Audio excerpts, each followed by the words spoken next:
doing? I'm Stuart Liddell. I'm going to give a wee lesson on learning the tune Corkhill. Corkhill's a jig, 4 parts, and in the key of A major. First thing I'm going to do is play through the tune for you. It's a very important thing to do, and that is to listen as often as you can to a recording of the tune that you're going to learn, as many times as you can, to try and get the tune into your head, into your inner ear, to give you a better overview of what it is you're going to be learning. So first things first, I'm going to kick off with just playing through the tune at a nice moderate pace, not quite full speed, but comfortable. And here we go, Corkhill. 1, 2.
Okay, so as you were listening to the tune and looking at the music, you're already in learning mode. You'll be picking out a few things. Some things will be familiar to you, some things will be new for you.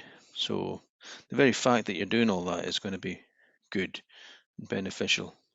If there's anything there that you come across that is new or you've never done before, I would probably go straight to that first to try and work out what it is. You do the hard bits first before you start your learning. That's a preference, and that's what I would normally do to begin with. Anyway, another thing that will help is highlighting the music that you're supposed to learn. Now, when you're given a piece of music like this, let's say your band is giving you out some tunes. A lot of tunes have very repetitive phrases. Not every tune. There's some very complex ones out there, but there's also, I would say, a fair few have a kind of a structure like this, as I'll show you just in a wee minute here.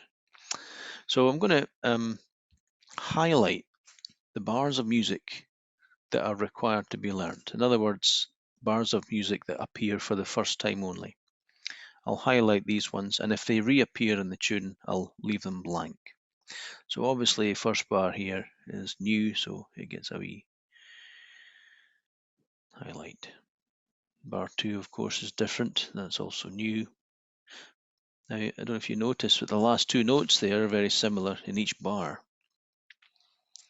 This is quite good when you're recognizing patterns when it comes to memorizing. I would say memorizing is one of the first jobs you do, not something you do 2 weeks from now, but something that you begin doing immediately while you're starting to learn the tune. And usually 2 bars at a time. Anyway, so you have your first 2 bars here, new music. When you get to the 3rd bar here, you can see that it resembles the first bar completely. So I'm going to leave it blank. And the 4th bar, you see the first 3 notes here are actually the same as the first 3 in the 2nd bar, but it changes direction. So lots of similar little groupings in here, but I'm going to highlight this one just the same. A new piece of music. On to the 2nd line. That bar is the same as above, so I'll leave it blank. And this one here is also the same as the 2nd bar. Now this 3rd bar here, Actually, it's very closely resembling the bar above, just except for one note here, and that's this D throw. So I'm actually just going to highlight the D throw by itself. It's just that when I come to playing it, all I need to remember is D throw instead of an E. And then the last bar here resembles the fourth bar above it, which is great news. So there, the first bar, at a glance, you can see that there's less than half of it required learning. And going on to the second part, obviously there'll be a new piece of music. Indeed it is. Interesting structure though. Your first two bars here, yeah, it's new music, but if you see how they're grouped, and again, for memorizing purposes, if you have any sort of musical terminology, you'll recognize that the first four notes here, low A, C, E, and high A,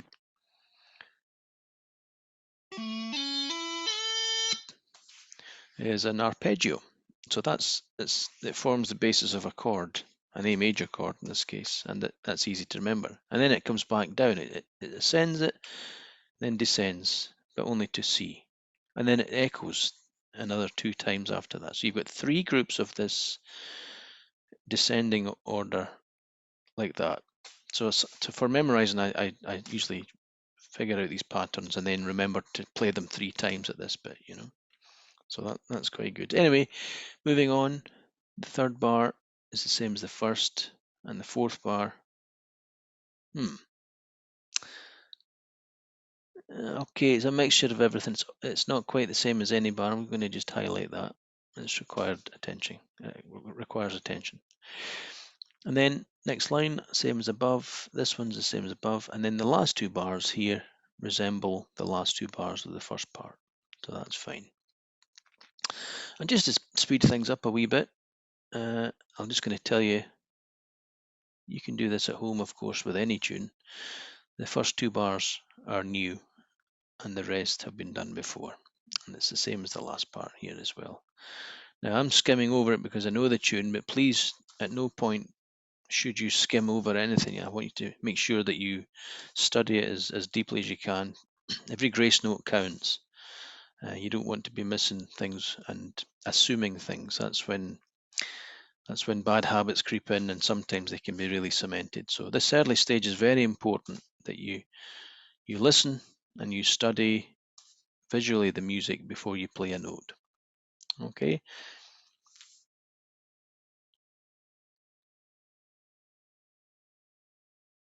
So now we're going to start by taking in the first 2 bars of music. And again, before I even play a note, I'm going to be reading the music first and moving the fingers to what I see, and slowly, step by step. So reading out loud, you see it's a G grace note on A, so you make the movements as so. Then a D grace note on A, E grace note on A.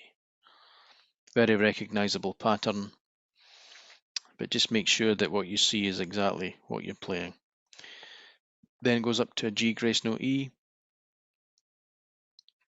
up to F. Now I'd probably just give that a wee shot before I move on here. So nice and slow. The fundamentals of good music are constant flow and no interruption. Okay, so very hard to get these things right away, but it's always a good thing to work towards when you start learning a tune. So always take your tempo right down and be as play the highest quality you possibly can when you're playing it. All right. So here we go. First bar.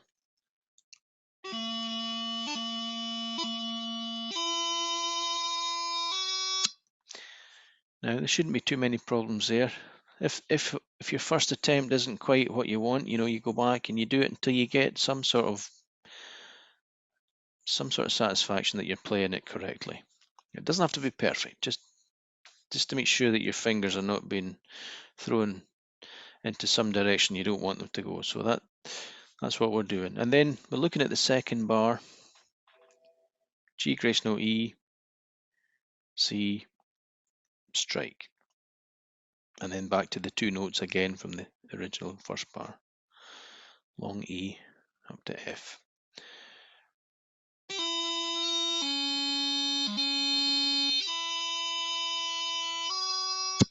Okay.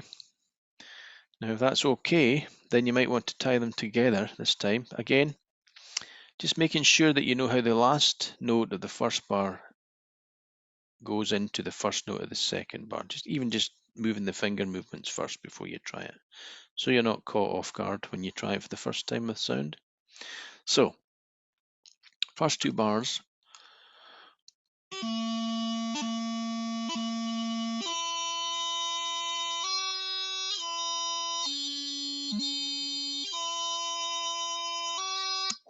Now, like I say, it's very important that you keep the tempo down and that you keep the flow as consistent as possible and try to not have any interruptions in the music. Interruptions meaning mistakes or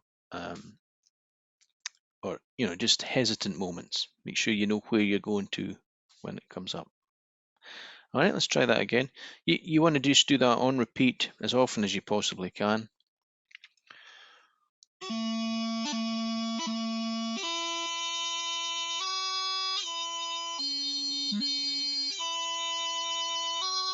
Now you'll always want the urge to play it faster. That's in us all to do that.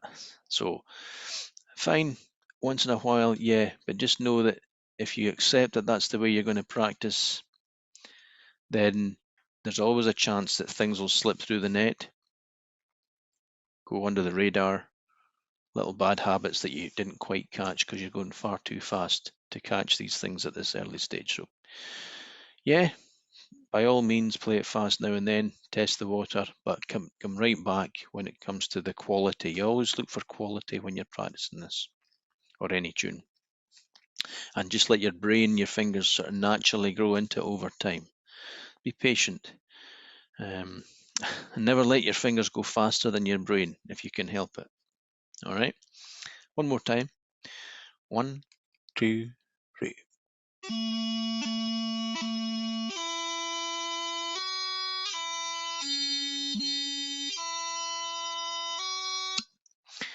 And keeping it down like that, and if you find it easy, then turn your attention to other things like the quality of your strikes, the quality of your grace notes, the quality of the spacing, and the timing.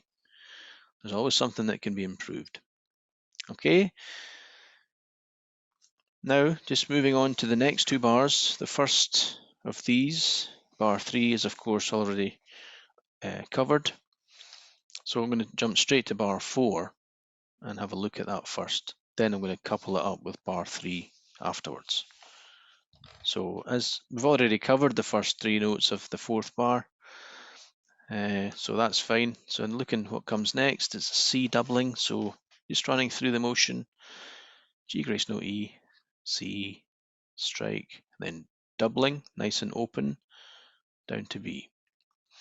Just watch that you don't, when you start playing this at full speed, there's always a tendency for people to just nip that last C before the doubling. So just make sure that last C before the doubling has its full note value.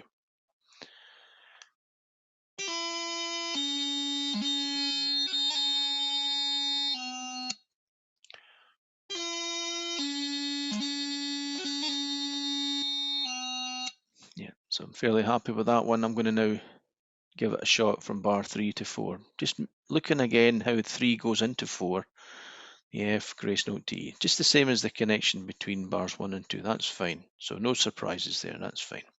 So bars 3 and 4.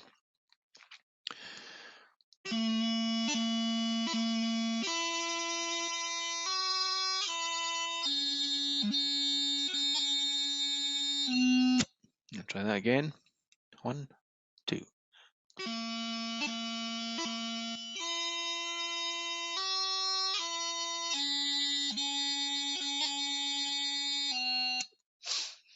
Okay.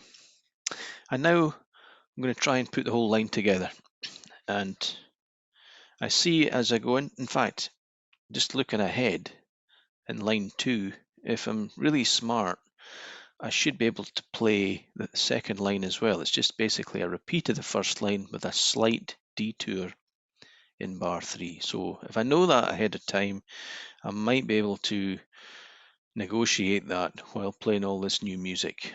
Might not, but I'm going to give it a shot anyway, right? So definitely the first line, and if things are going pretty well, I'll continue on to the second line. Here we go. 1, 2.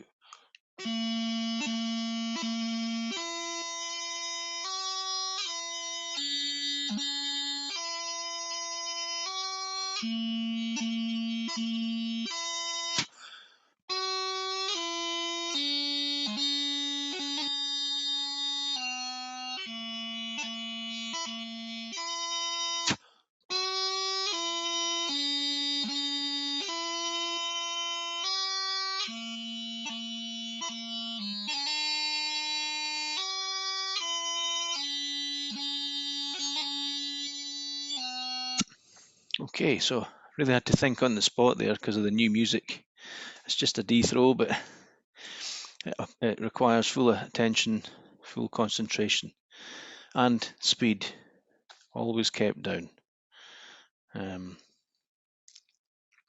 It's still, if it's played correctly and it's flowing well and there's no interruptions, except obviously for breathing, then that's good music. It doesn't, speed is not essential. You should never really sacrifice your technique for speed anyway. Full stop. So, all right, I'm going to try that one more time. 1, 2.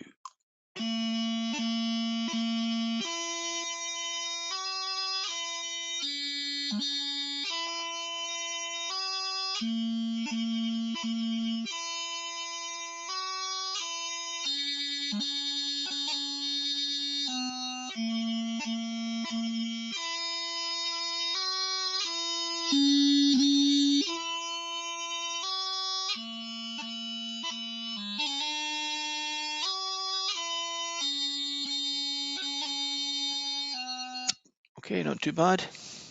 Shall we look at this D throw in bar 3 of the second line? Now, I'm not rushing the actual movement at all.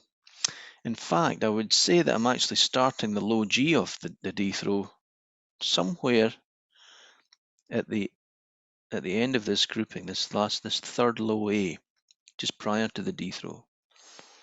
It's the G is coming in just somewhere in there, just to make space for it, and then the first D of the D throw is where the beat lies. So da dun di hum ba da na hum ba da. So the G is coming in just a fraction early, and I'm not rushing the movement. I'm creating space for it, so I don't have to rush it, which means clarity, consistency.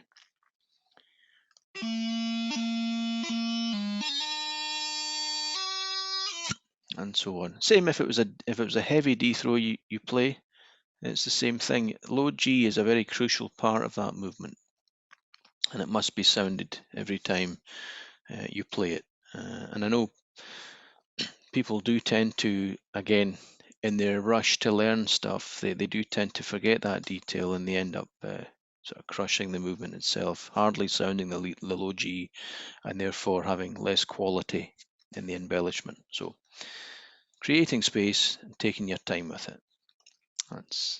These are key things. Okay, so I've been playing with the opposite hand here just to get a feel for the pain that we go through when we learn tunes for the first time. Now I'm going to just try the fingers this time at full, beyond what's comfortable in terms of speed. There's no way I'm going to keep up. It's going to be carnage, but I thought I would try it for fun anyway.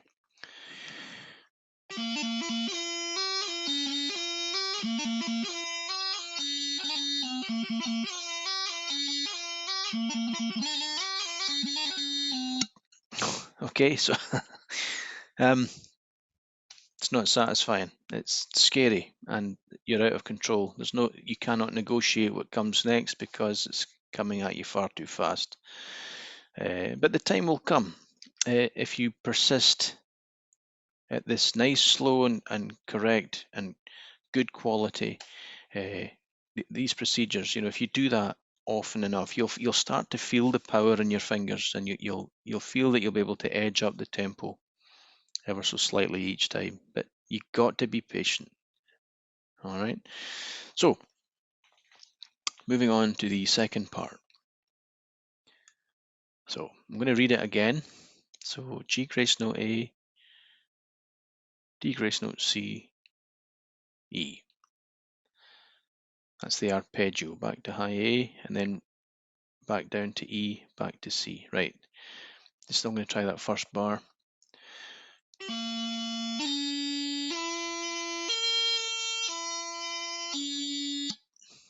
Okay, and I know I have to do that another further 2 times for the second bar, so that's actually quite good. I don't even have to look at the music to do that. If I do the first bar correctly, I'll try and remember the 3 notes, the high A, E, C, and do them a further 2 times. That's quite good. So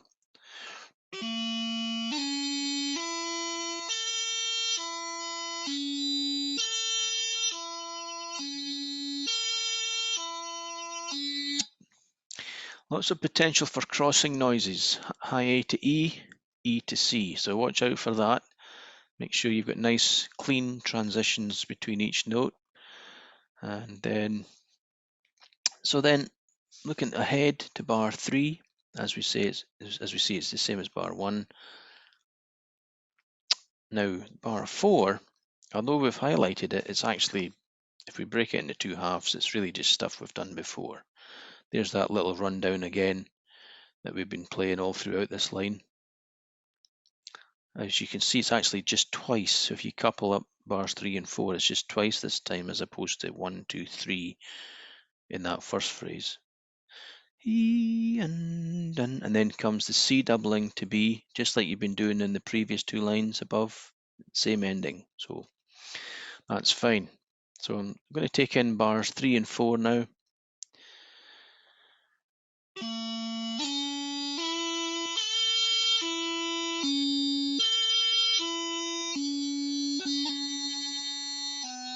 Yeah, fairly comfortable with that. I'm going to now try the whole part, second part. 1, 2.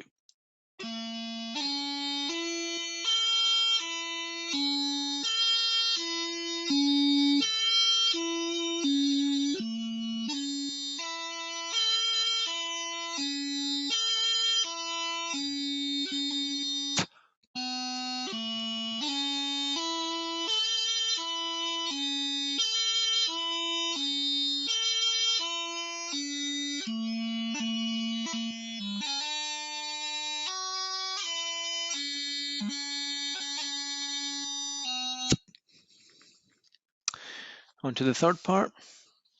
By this time, you're well and truly underway. You're not far away from finishing the tune now. You've only got, as you can see, 2 phrases to learn. So let's look at the first. Again, read through the first bar, G, D, and E grace note and low A. That's a familiar pattern. And now comes a G grace note E, C, strike.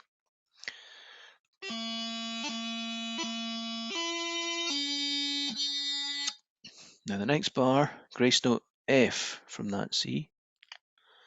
Got to watch that one. That's probably not quite so instinctive compared to what you've been doing previously in the tune, right? So it requires a bit more concentration. C, grace note F. I might just add that on at the end, actually. I'll try the first bar again.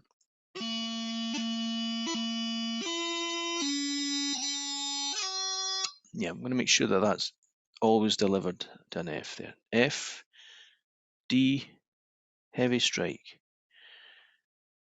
Grace note E, C, strike, just like the end of the first bar. Okay, right. So it's a bit of a sequence there. We've got E, C, C, then everything's up by 1 step up to F, D, D, and it comes back to C, E, E again. So it's a pattern that if it comes to memorizing, you can memorize it as a pattern there. Right, I'm going to try the 2 bars.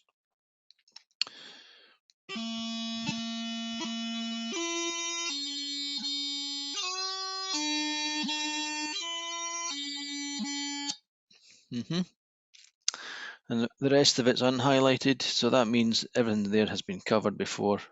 Just to speed this lesson up, I'm going to now move on to the fourth part. Same process. I can already instantly see the first three notes there, just the way the first and third parts have already started. So it's a G, D, E, low A, that's fine. Big jump to high A, C, strike. I'm just going to keep going here. Grace note to E, C, strike. Lots of C strikes here. High A, C, strike. So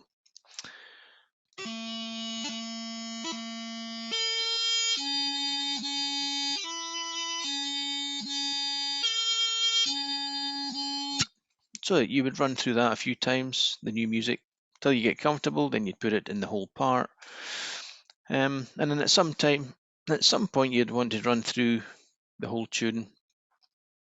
Or if you're going through it in several sort of parts like this, you might want to, once you finish the first part, you go into the second part. Once you finish that, you might want to do parts 1 and 2 first, then the third part, and then 1, 2, and 3, and then finally the fourth.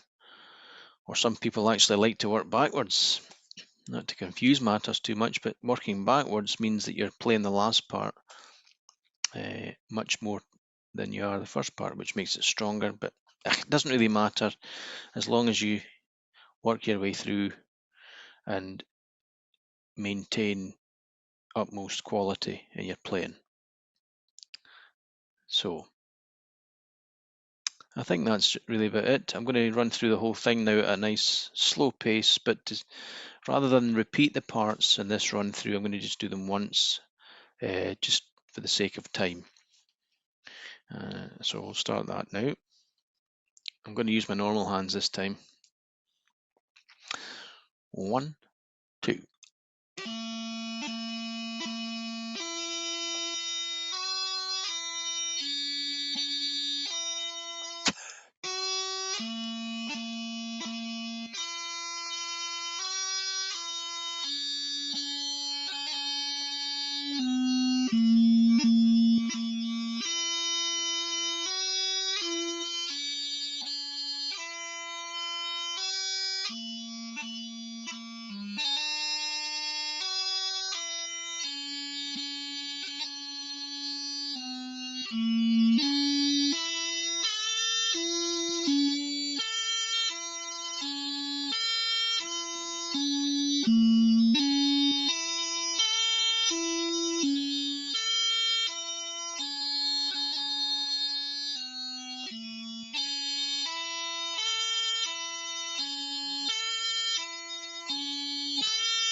Okay, so that's an introduction to that tune.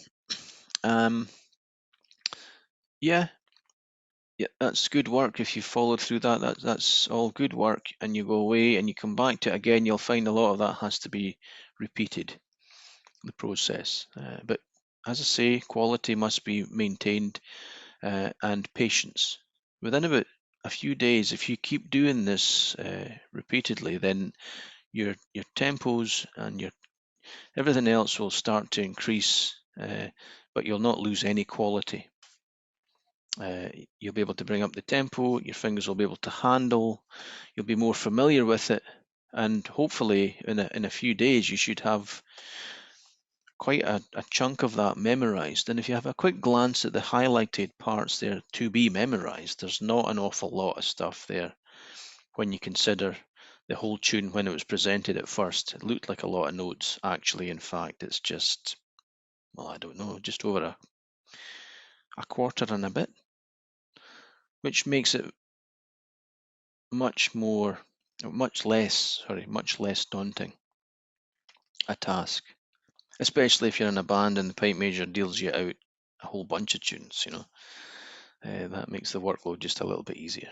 Some people also like to highlight familiar phrases in different colors, which is fine as well. That just helps you identify phrases that come up through the color scheme, maybe through your favorite football team or whatever, Anyway, so that's okay. Good. That's all we've got to say about that today. All the very best with this tune. Good luck with it, and keep up the hard work. All the best.